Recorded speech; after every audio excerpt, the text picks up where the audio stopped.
The American College of Radiology. Focused. Forward. Together.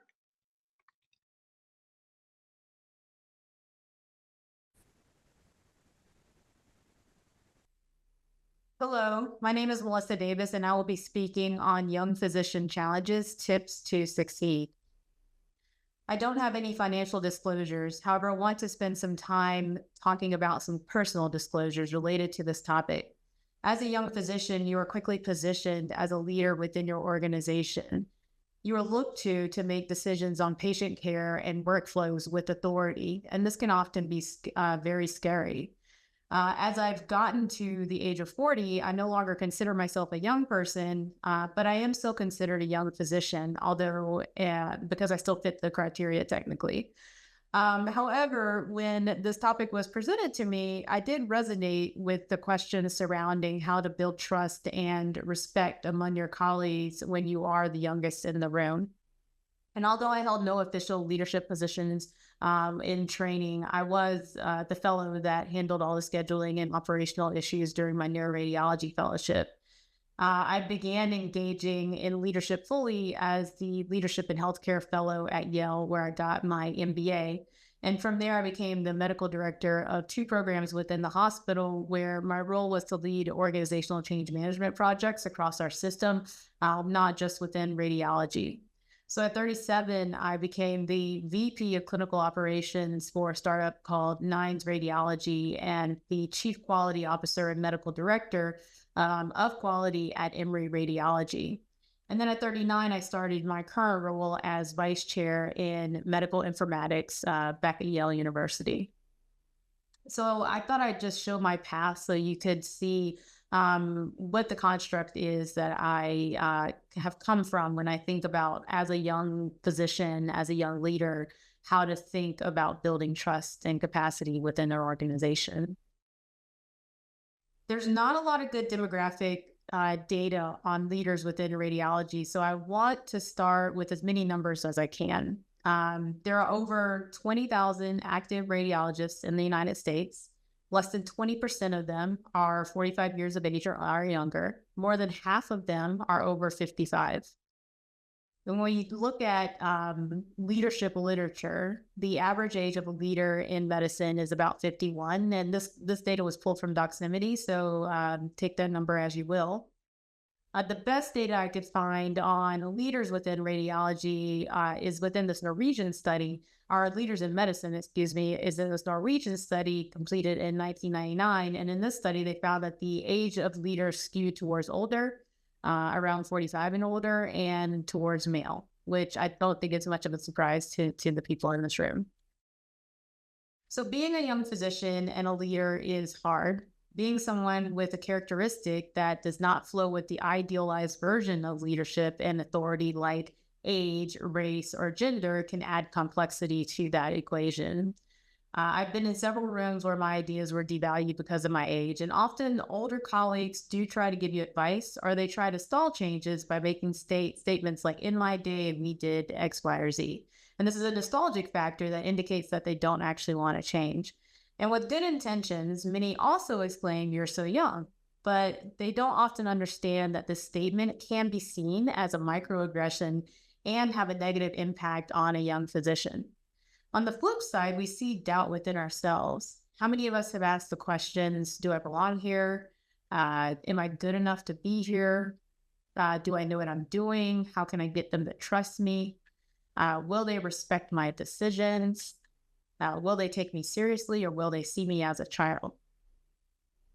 However, the bottom line is that you should look at your relative youthfulness as a comparative advantage and leverage it whenever possible. The only thing that is a constant in this world is change, and you are a part of that ever-shifting landscape of the demographic changes within medicine and within radiology. This is an asset, not a liability.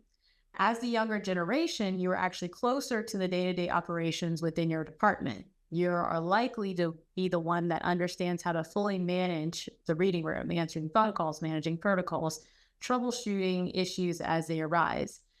And in that interaction, you're actually building relationships with the nursing staff, with your technologists, with the other staff in ways that your older colleagues have left behind in some capacity.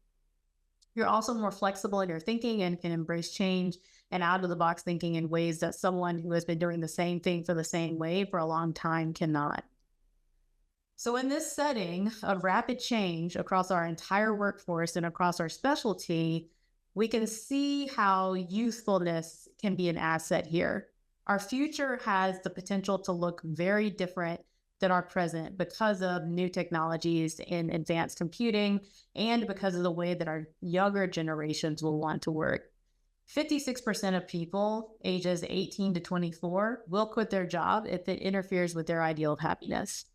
45% of people ages 25 to 34 won't even accept a job if it doesn't offer adequate flexibility. And 1/3 of people have actually quit jobs when that flexibility was not actually proven. So the way that my parents worked and saw work as part of their life and identity is very different than the way that my siblings and I see it. Is very different than the way that those generations behind us see it. So a young physician is closer to this so that we can manage these types of conversations and we can help the older generations manage these cultural shifts better. However, as leaders, because of this, as leaders, and I guess I want to stress that you're a leader because you're a young physician. That's typically the role that you're set into. We have to figure out how to interact with the spectrum of people across the different types of people across the spectrum of our organization.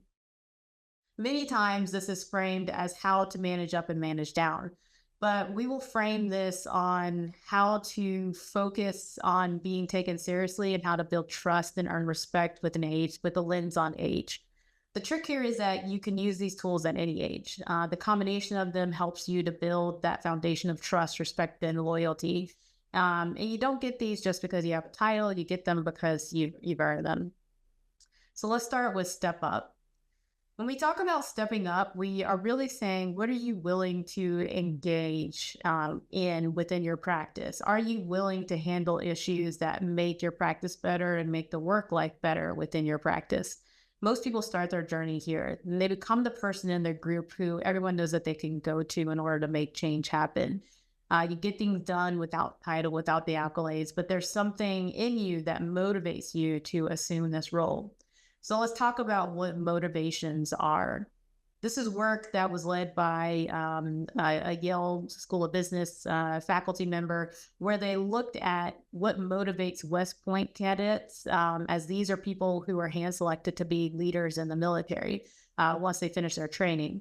So this looked at over 11,000 cadets from 9 consecutive classes and tracked them through their education and then 5 years post-education to really understand their extrinsic motivations, so things like money and tangible items, versus their intrinsic motivations, or those non-tangible reasons for pursuing a path. And what they found was that with internal intrinsic motives, you had higher retention 5 years after finishing training when you compared that with external motives. And then having mostly intrinsic motives, because we all have both of these, that led to a higher retention rate than if you had mostly external motives. And they also noted that external motives could really crowd out the effect of intrinsic motives.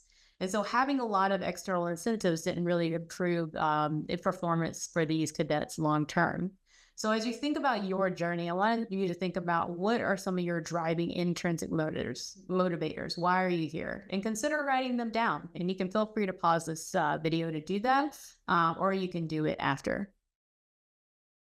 Many people ask, should I get an MBA to increase my credibility? And this is ultimately a very personal decision. And I would recommend that if you're thinking in this direction, that you start by asking, what are your goals? And look for pathways to achieve those goals, because it's not always an MBA.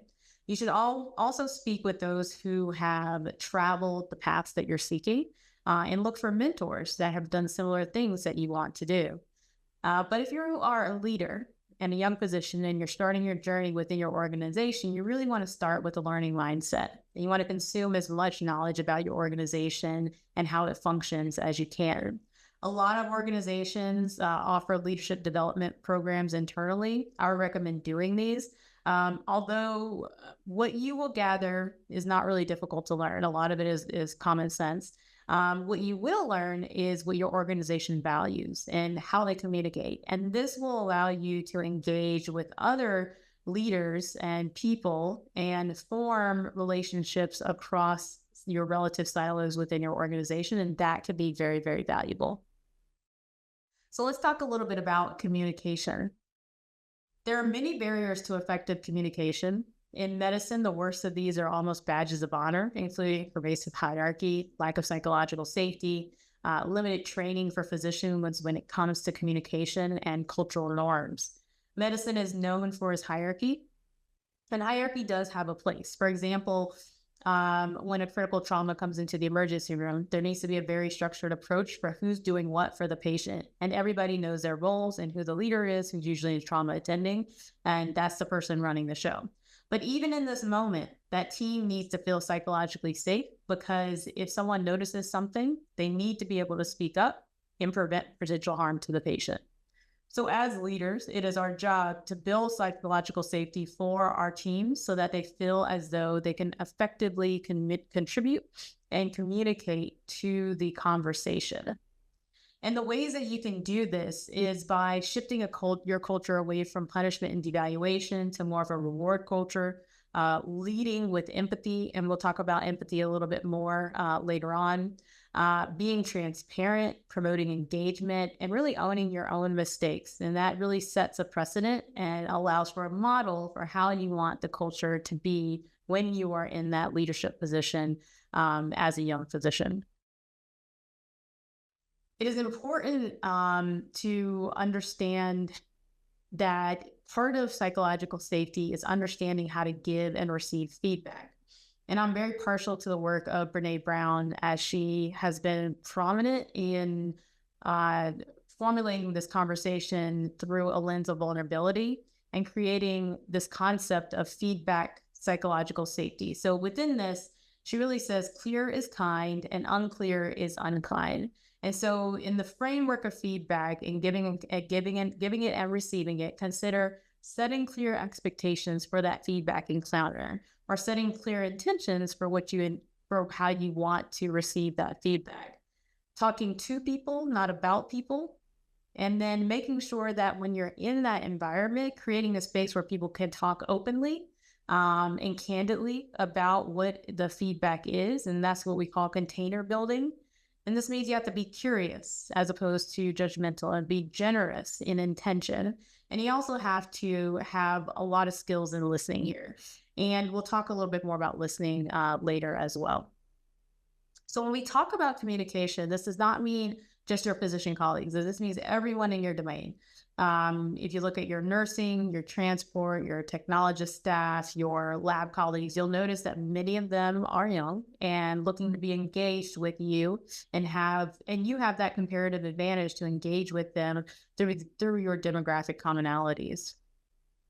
It's very important, however, is that you understand how your organization as a whole communicates and what tools they're leveraging to get that communication done or to get work done, if any. Many organizations use tools like lean process improvement or PDSA cycles.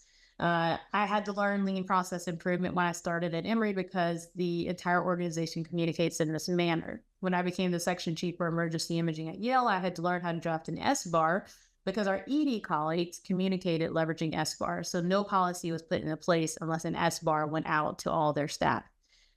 And I'm not going to go through what each of these mean, but what I want you to take from this slide is that part of earning trust as a young physician includes learning how to communicate in the way that your organization can actually hear you. You must also be able to clearly articulate your ideas and understand how to cater that communication based on your audience. So pitching is a very business school concept, but practicing this over and over again, you can create a clear and concise communication for what it is that you're trying to do. And so the basic structure looks like this. You define the problem, you describe what your solution is, you state the impact of that solution, and then have a timeline, map out the timeline or a way to get to that solution. And then you have what is it that you need in order to get there. And these should really be no longer than 3 minutes. They should be concise, they should be direct, and they should be understandable for people at all levels of the decision-making hierarchy when it comes to getting resources for things that you need to get done. So we talked about communication, but a large part of this is learning how to listen. Many people believe that leaders are great because they are great at talking. They say that the loudest person in the room gets the attention, the squeaky wheel gets fixed. But I want to convince you that the wheel is not the leader. The one who fixed the wheel is because they heard the issue and they worked with the squeaky wheel to change it for the better. And there's so much noise out there. It's often really hard to listen. So how do we actually listen? Listening is a talent. And some people are good at it and others are not, but it can be a learned skill over time. As leaders, we need to be aware of our environment and also understand how we impact it. And that awareness meaning, what is the information that's being presented to us, either verbally, environmentally, visually, through body language, and so on? And how do we take that information presented to us and generate some sort of positive impact out of it? And a lot of that is because we've listened to the information. So this leads us to the concept of leveled listening. And there are 3 levels within this concept. The first is internal listening. So how does this impact me? Level 2 is focused listening. How does it impact them? What's going on for them? And then level 3 is global sensing, global listening, or really sensing your environment. What's going on with us right now? So let's take each of these one by one. At level 1, our awareness is on ourselves. We're listening to the person's words, of course, but our attention is on what do they mean to us personally? Me, my thoughts, my judgment, my feelings. How is this going to impact me? So what does it actually mean to me? So let's take, for example, you're traveling internationally and you're asking people for directions and advice. You're thinking during that conversation, or at least I would be thinking, how do I get to the airport? How do I find the hotel? How much time do I need to have to get between the airport and the hotel so I don't miss my flights? Will I get lost? How will I get found if I get lost? When will I eat? How will I eat? Where will I eat? Eating is very important. So we're really informing us about ourselves and what's going on around us and trying to figure out how it impacts our circumstances. So this can be very useful. Level 2 is you're focused on the other person. And you're completely focused on this, and you can see this in the listener's posture, leaning forward, eye contact, just completely absorbed in their story, their conversation. And there's not really much awareness of the outside world. The bubble is them, their words, their expressions, their emotions. You're listening to see where they find value, what is their vision, and you're reflecting that back onto them. So you're not really thinking about what to say next because that's level 1 thinking. You're thinking completely about what it is that they're telling you. In level 3 thinking, you and the other person are the center of the universe. So you've now entered the bubble and you receive information from everywhere all at once. So you, that person, your environment is almost like a radio frequency. And you're leveraging your intuition here. So in your environment, you're trusting your senses. Is the atmosphere tense? Is it pleasant? Is it controlled? You're really reading the room and trying to adjust to what you're reading within the room. And notice that how by leveraging listening, you can allow people to feel seen and heard and begin to manage the conversations around you. It's the listening, not the talking, that is the key here. As we lean into this idea of leveraging listening to build your intuition, you should be able to listen and be aware of ourselves as well. How are we as leaders? So take some time to consider pausing the video to write down characteristics or traits that you see in those that you look up to and those that you potentially don't. Many people start with these traits. While the below traits are needed to be successful, it is really emotional intelligence that creates truly effective people. And so we see most of these traits as more like threshold capabilities or entry-level requirements to being a truly dynamic leader. And studies have shown that people with emotional intelligence have twice are twice as likely to proceed up the ladder of positions than those that don't. And the higher up you go, the more emotional intelligence you potentially need. There was a 1996 study that looked at a global food and beverage company, and they found that when senior managers had a critical mass of emotional intelligence capabilities, their divisions outperformed yearly earnings by 20%. Meanwhile, divisions without that critical mass actually underperformed by the same amount. This is another study that showed that emotional intelligence has a positive correlation with movement along the organizational hierarchy. So the more top management people typically had more emotional intelligence than the lower and middle management people. And that changed as people went up the management ladder. So what exactly is emotional intelligence? This is from an article by David Goldman called "What Makes a Leader." It's in Harvard Business Review, and I recommend that you read this article if you have time. But it really breaks down emotional intelligence into 5 components. And the first component is self-awareness. And self-awareness is really having an understanding of your own emotions and strengths, your weaknesses, your needs, your drives, and being honest with yourself about what that means. Recognize how your feelings impact others and their performance. So, if tight deadlines stress you out, do you need to plan your time out better? If you need to work out in the morning in order to have a successful day, are you making sure that you're creating that space for yourself in the morning to do that? And really being candid about your ability to assess yourself realistically is really important here. And being able to speak accurately and openly about your emotions is important. And being able to deal with understanding how you deal with setbacks becomes important here as well. And that really also leads into this next concept, which is self-regulation. And this is really that internal ongoing conversation that you have with yourself to manage your emotions and finding ways to control your emotions and channel them usefully. We've all, well, maybe, hopefully not all of us, but many of us have encountered the angry attending that gets really frustrated and starts yelling at everybody. That is an example of very poor regulation. And why is this important? This is important because if you're able to self-regulate, you're able to find ways that allow people around you to feel like they can trust you and feel like they're safe with you in their presence. And you can roll with the changes, and you have impulse control when it comes to this. And so the combination of self-awareness and self-regulation is really key for building psychological safety around yourself with others. And so one of the tools that I think could be useful here, and I'm not promoting any sort of applications or anything like this, but this is one of the things that I use where I set it so that it pings me a couple of times a day and it asks me how I'm feeling, and I give it an emotion.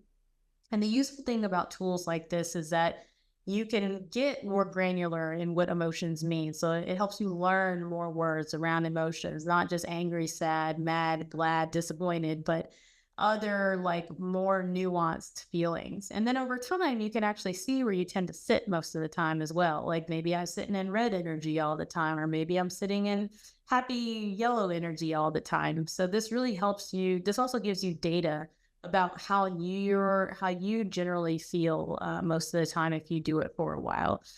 So this is just a tool that I have used. So the third is motivation. And motivation is what drives you to achieve beyond expectations. This is being driven to achieve beyond expectation, where achievement is really the goal. External rewards are typically not the goal here. It's really just the passion for the work, being able to seek challenges, loving to learn, or having pride in doing a good job. So it really is the hallmark of this is just like having the energy to want to do better, to always asking why, to looking for new approaches. And people with high motivation tend to want to track their progress. And interestingly, people with high motivation remain optimistic even when the score is against them. And in a lot of cases, this is where self-regulation can combine with motivation to overcome frustration and potential depression from a setback. Empathy is not, I feel like what you feel, but it's really considering others' feelings in the process of making decisions. So, say for instance, you have a class of residents and one of them decides to leave the program, and so now all the residents have to figure out how to handle the work that void has left. So, are you just going to schedule the residents and tell them that they have to do the work and kind of suck it up? Or are you going to acknowledge the worry and promise to treat people fairly and make sure that you keep them informed in the process of how we're going to redo the schedule in order to cover the gaps that this resident left? So this really requires the ability to see people and to increase your collaboration with them. And then finally, there's social skill. And social skill is friendliness with a purpose. How persuasive are you? And it's really understanding that nothing important gets done alone. You need a team around you to do that. You need a network in place in order to help you work through the challenges that you have. And so it's really a culmination of all the other components that can be helpful in building out that social skill to have people around you and to remember that people really remember how you make them feel rather than what you say. So I want to spend the last few minutes on self-care because you cannot care for others if you cannot care for yourself. Many of us feel pulled in multiple directions, but you need to take time to lean into the things that you enjoy. Sleep is very important. Movement is important. The way you eat is important. And remember that you can always say no. And so when I find myself getting off balance with like sleep or exercise, I start to actually track it and notice where I need to adjust. Do I need to go to bed earlier? Do I need to wake up earlier? Do I need to rebalance a meeting schedule or make sure that my shifts align with the way that I like to sleep? These are things that you have to do for yourself in order to make sure that the chaos of the work that we do doesn't overwhelm us on a day-to-day basis. And then also you have to figure out where your peace is. And this could be your family, your friends, this could be hobbies, this could be, you have to have confidants and people you can truly speak with very candidly. But also this is where mentors and sponsors become very helpful, and not just above you, but below you as well. And so I'm not going to spend too much time on mentorship and sponsorship today, but I just want to lean in on this fact that this is where your group is. These are the people who are going to help you. So we spent this session talking about how to build a strong foundation for young physicians who are really young leaders. And what we're trying to say is that we need to build trust because it's not given freely, it has to be earned. And hopefully you can take some of these concepts into your daily work lives, and we'll be happy to discuss them in the live version. So thank you very much.